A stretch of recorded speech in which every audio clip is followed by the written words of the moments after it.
முற்பகல் செய்யின் பிற்பகல் விளையும். எல்லோரும் இன்புற்றிருக்க இறைவனை பிரார்த்தனை செய்கிறேன். இது முற்பகல் செய்யின் பிற்பகல் விளையும்.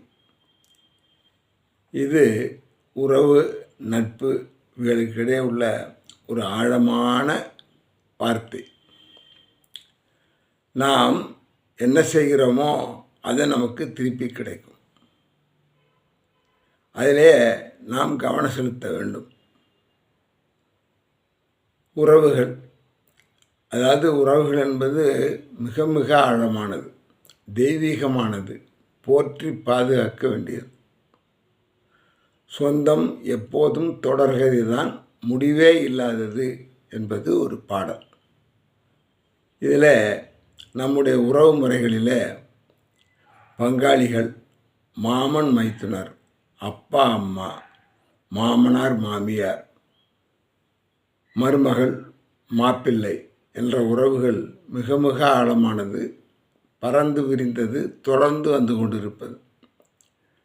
உறவுகளுக்கு உற்றார் என்ற வாசகத்தை சொல்லுகிறோம். உற்றார் என்றால் என்ன?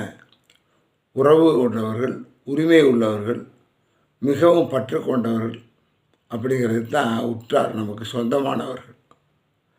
நமக்கு துன்பம் வந்தாலும் சரி, இன்பம் வந்தாலும் சரி, அதிலே பங்கெடுத்து கொண்டு ஆனந்திப்பவர்களும், அதே மாதிரி அதற்காக வருத்தப்படுபவர்களும் நம்முடைய உற்றார உறவினர்கள். அதனால தான் உற்றார். உற்றார்னா உரிமை உள்ளவர்கள், பற்று கொண்டவர்கள், நமக்காக வாழ்ந்து கொண்டிருப்பவர்கள், நம்முடையவர்கள் என்பதுதான் உற்றார் உறவினர். இன்றைய வாழ்க்கை முறையில் இதெல்லாம் மறந்து கொண்டு வருகிறது. காரணம் என்னென்னா, தான் வாழ்ந்தால் போதும் என்ற ஒரு மனநிலை வளர்ந்து விட்டது. அந்த மனநிலை கூடவே கூடாது. இந்த சிந்தனைகள் வளர்ந்த இடங்கள் மேலை நாடுகள். அதாவது அங்கே உறவுகள் மதிக்கப்படுவதில்லை. நம்ம நாட்டில் பாருங்கள், வாசகங்கள் மகள், மாமனார், மாமியார், அத்தை, சித்தப்பா, சின்னம்மா, இப்படியெல்லாம் உறவுகளை நாம் சொல்லிக் கொள்கிறோம். ஆனால் மற்ற மொழிகளிலே, மற்ற நாடுகளிலேயோ இந்த மாதிரியெல்லாம் கிடையவே கிடையாது. பிரதர் அப்படி என்று சொன்னால் சகோதரர். அதே மாதிரி கசின் என்று சொன்னால் மைத்துனர்கள்னு சொல்லலாம். அதே மாதிரி உடன் பிறந்தவர்கள், இது மாமா, அத்தை, உடன் அவர்களுக்காக பிறந்தவர்கள் என்று சொல்லலாம். ஆனால் அதேல நம்முடைய நாட்டிலே அத்தை என்று சொன்னால் அப்பாவுடன் பிறந்தவர்கள். அதே மாதிரி சித்தப்பா என்று சொன்னால் அப்பாவோட பிறந்தவர்கள். அதே மாதிரி மாமியார் அப்படின்னு சொன்னால் என்னுடைய கணவருக்கு உரியவர், என்னுடைய மனைவிக்கு உரியவர் என்ற கருத்துக்கள் எல்லாம் ஆழமாக பதிந்திருக்கிறது. இந்த மாதிரி சிந்தனைகள் எந்த நாட்டிலும் கிடையாது, எந்த வாழ்க்கை முறையிலும் கிடையாது. அதனால் இந்த உறவுகளை நாம் என்ன செய்ய வேண்டும்? மதித்து பாதுகாக்க வேண்டும். வீட்டுக்கு வருகின்ற மருமகள் நம்முடைய மகளாகவே பாதிக்கப்பட வேண்டும். அதே மாதிரி வீட்டுக்கு வருகின்ற மருமகள் மாமனாரையும் மாமியாரையும் என்ன செய்ய வேண்டும்? தன்னுடைய தகப்பனராகவும் தாயாகவும் மதிக்க வேண்டும். அப்படி இருந்தால்தான் அந்த உறவுகள் மிகவும் ஆழமாக இருக்கும், தொடர்ந்து வரும். இன்று அந்த மாதிரி ஒரு சூழ்நிலைகள்லாம் கிடையவே கிடையாது. இன்றைக்கி மாமனாரை மதித்தால் மாமனார் மாமியார் நம்மை மதிப்பார்கள் அப்படிங்கிற மாதிரி ஒரு மனநிலை வந்து விட்டது. இன்றைக்கி இதில் விட இன்னும் பெரிய விஷயம் என்னென்னா, மைத்துனர் மைத்துனி, நாத்தனார் நாத்தி, இந்த மாதிரி உறவுகள் என்ன செய்கிறாங்கன்னா, அவங்க பேச மாட்டேங்கிறாங்க, நாம் ஏன் பேசணும் அப்படிங்கிற மாதிரி எண்ணங்கள் கிடையாது. ஒருவர் புறை இருவர் நட்பு என்று சொல்வார்கள். நட்புங்கிறது உறவுக்கும் குறிக்கும். ஒருவர் புறை இருவர் நட்பு. அதாவது ஒருத்தர் பொறுத்து போய்விட்டால் இரண்டு பேரும் என்ன செய்யலாம்? நட்பு கொள்ளலாம், அன்பு கொள்ளலாம். அந்த பாசம் பற்றுதல் தொடர்ந்து வரும். இதையெல்லாம் நாம் என்ன செய்கிறதில்ல, சிந்திப்பதில்லை. இன்றைக்கி சகோதர சகோதரிகள் இருக்கிறாங்க, அவங்களுக்குள்ளே ஏதாவது பிரச்சனை வருகிறது, துன்பம் வருகிறது, துயரம் வருகிறது சொன்னால், நமக்கு அண்ணன் இருக்கிறான், தம்பி இருக்கிறான், அக்காள் இருக்கிறாள், தங்கை இருக்கிறாள், அதே மாதிரி நம்முடைய சொந்த பந்தங்களாக இருக்கிறது, அவர்களெல்லாம் நமக்கு என்ன செய்வார்கள், கை கொடுப்பார்கள், உதவி செய்வார்கள் என்ற எண்ணத்தில் அவர்கள் வாழ்ந்து கொண்டிருக்கிறார்கள். அதே மாதிரி நாமளும் அந்த மாதிரி எண்ணம். அதே மாதிரி ஒருத்தரோட மட்டும் புரிவதில்லை, ஒருத்தருக்கு செஞ்சால் இன்னொருத்தர் செய்ய வேண்டும் அப்படிங்கிற நியதி இல்லை. அது பற்றுதல் பாசம், இரத்த கலப்பு, இரத்த பந்தம். தான் ஆடாவிட்டாலும் தன் தசை ஆடும் என்று சொல்வார்கள். அதில் நம்ம என்ன செய்ய வேண்டாது, கணக்கு வழக்குகள் போடக்கூடாது, கூடுதல் குறைவு போடக்கூடாது. அதனால தான் நம்முடைய உறவு முறைகளில் என்ன செய்கிறாங்க, ஒரு வீட்டில் ஒரு திருமணம் என்று சொன்னால் பங்காளிகளெல்லாம் கூட இருந்து என்ன செய்கிறார்கள், உதவி செய்கிறார்கள். அந்த திருமணத்தை சிறப்பாக நடத்த வேண்டும் என்பதற்காக வரிந்து கட்டி கொண்டு வேலை செய்கிறார்கள். அதே மாதிரி மாமன் மைத்துனர், என்னுடைய தங்கை, என்னுடைய அக்காள், என்னுடைய சகோதரி அங்கே வாழ்ந்து கொண்டிருக்கிறார். அதனால் அந்த வீட்டில் நடக்கக்கூடிய விசேஷத்துக்கு நாம் போகணும். எப்படி போகணும்னா சீர் வரிசையுடன் செல்ல வேண்டும். காரணம் என்னென்னா, என்னுடைய சகோதரியை, என் உடன் பிறந்தவளை நான் என்ன செய்ய வேண்டும், பெருமைப்படுத்த வேண்டும் என்று அவர்கள் நினைக்கிறார்கள். இந்த மாதிரி ஒரு பந்தமான வாழ்க்கை முறை வேறு எந்த நாட்டிலும் கிடையவே கிடையாது.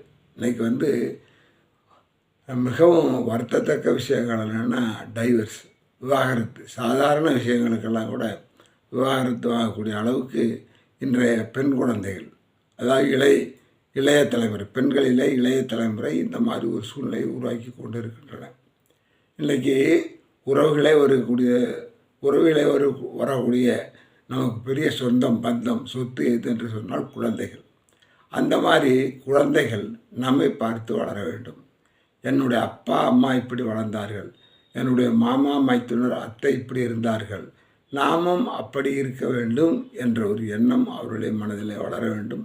அது எங்கிருந்து வர வேண்டும் அப்படின்னு சொன்னால், நம்முடைய அப்பா அம்மாவிடம் இருந்து வர வேண்டும். அது குடும்பத்திலேருந்து வர வேண்டும், தாத்தா பாட்டிலேருந்து வர வேண்டும். அதை சொல்லிக் கொடுக்கணும். அதனால தான் முற்பகல் விளையின் பிற்பகல், முற்பகல் செய்யின் பிற்பகல் விளையும் என்று ஒரு அருமையான பந்தம். தான் ஆடாவிட்டாலும் தன் தசை ஆடும் என்று சொல்வார்கள். அதே மாதிரி இந்த உறவுகளில் என்ன செய்யக்கூடாது, வரவு செலவு கணக்கு பார்க்கக்கூடாது. இன்றைக்கி கூட்டு குடும்பம் என்பது இல்லாமலே போய்விட்டது. காரணம் என்னென்னா, இன்றைக்கி இருக்கிற வாழ்க்கை முறை அதை ஏற்றுக்கொள்ள வேண்டியது தான்.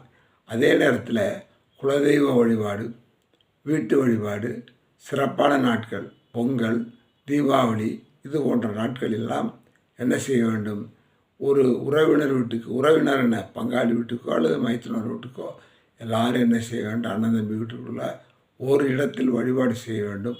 அந்த வழிபாட்டை என்ன செய்ய வேண்டும், தொடர்ந்து செய்ய வேண்டும்.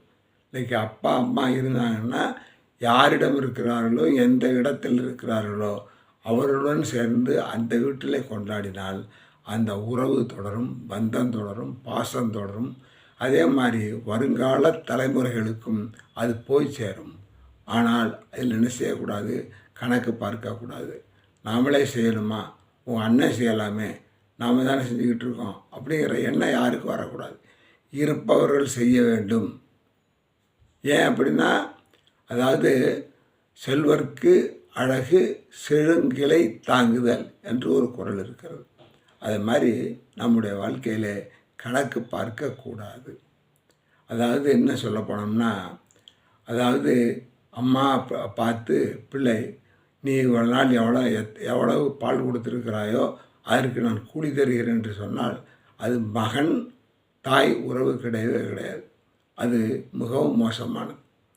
இன்றைக்கி வெளிநாட்டுகளெல்லாம் எப்படி வாழ்கிறார்கள், உன்னுடைய பிள்ளையும் என்னுடைய பிள்ளையும் நம்முடைய பிள்ளைகளோடு விளையாடி கொண்டிருக்கிறார்கள் என்று சொல்லுகிறார்கள். இதை நீ பிரித்து பார்த்துக்கிறணும். உன்னுடைய பிள்ளை என்னுடைய பிள்ளையும் நம்முடைய பிள்ளைகளோடு விளையாடுகிறார்கள் என்று சொல்லி இரண்டு கணவன், அதாவது கணவன் மனைவி பேசிக்கொள்கிறார்கள் என்று சொன்னால் அந்த உறவு சரியில்லாத உறவு, அந்த வாழ்க்கை முறை சரியில்லாத வாழ்க்கை முறை. அதனால தான் இன்றைக்கி மேல்நாட்டில் வாழ்பவர்கள் அத்தனை பேரும் இந்திய பண்பாட்டை, இந்திய கலாச்சாரத்தை, இந்திய குடும்ப உறவை பேணி பாதுகாக்க வேண்டும், தெரிந்து கொள்ள வேண்டும் என்பதற்காக இங்கே வருகிறார்கள். அதற்கு நாம் முன்னுதாரணமாக இருக்க வேண்டும். மாமனார் மாமியார் எப்படி வாழ வேண்டும் என்றால் மருமகளிடம், தன்னுடைய மகளாக பாவித்து வாழ வேண்டும். அதே மாதிரி மருமகள் என்ன செய்ய வேண்டும், மாமனாரையும் மாமியாரையும் தன்னுடைய தந்தையாக தாயாக பாவித்து வாழ வேண்டும். எதையும் என்ன செய்யக்கூடாது, நினைக்கக்கூடாது. நாளைக்கு என்ன நடக்கும் அப்படிங்கிறது நமக்கு தெரியவே தெரியாது. எது வேண்டுமானும் நடக்கலாம். இருப்பவர்கள் இல்லாமல் போகலாம், இல்லாதவர்கள் இருப்பவர்களாக மாறலாம். அதாவது என்ன சொல்ல போனோம்னா, குப்பை மேடு கோபுரமாகும், கோபுரம் குப்பை மேடாகும் என்று ஒரு பழமொழி உண்டு. அதனால் நம்ம எல்லாம் என்ன செய்யணும், கூட்டு குடும்பம், ஒன்றி வாழ்தல், இணைந்து வாழ்தல். அதே மாதிரி இன்றைய போக்கில் இன்றைய வாழ்க்கை முறையில் பரபரப்பும் வேலைவாய்ப்பு, பொருளாதாரம் இவைகளெல்லாம் ஒரு இடம் பெற்றாலும் கூட தீபாவளி, பொங்கல், குலதெய்வ வழிபாடு இந்த காலங்களெல்லாம் நாம் எல்லாரும் என்ன செய்ய வேண்டும், ஒன்றாக இருந்து வழிபாடு செய்ய வேண்டும், ஒன்றாக இருந்து ஆனந்தம் கொள்ள வேண்டும், ஒன்றாக இருந்து நமக்குள்ளே இருக்கிற அன்பை, நட்பை, உறவை என்ன செய்ய வேண்டும், வளர்த்து கொள்ள வேண்டும். அதுதான் குடும்ப வாழ்க்கை. இது எல்லோருக்குமான பதிவு என்பதை தெரிவித்துக் கொள்கிறேன். அறந்தாங்கி குரு சோலையப்பன்.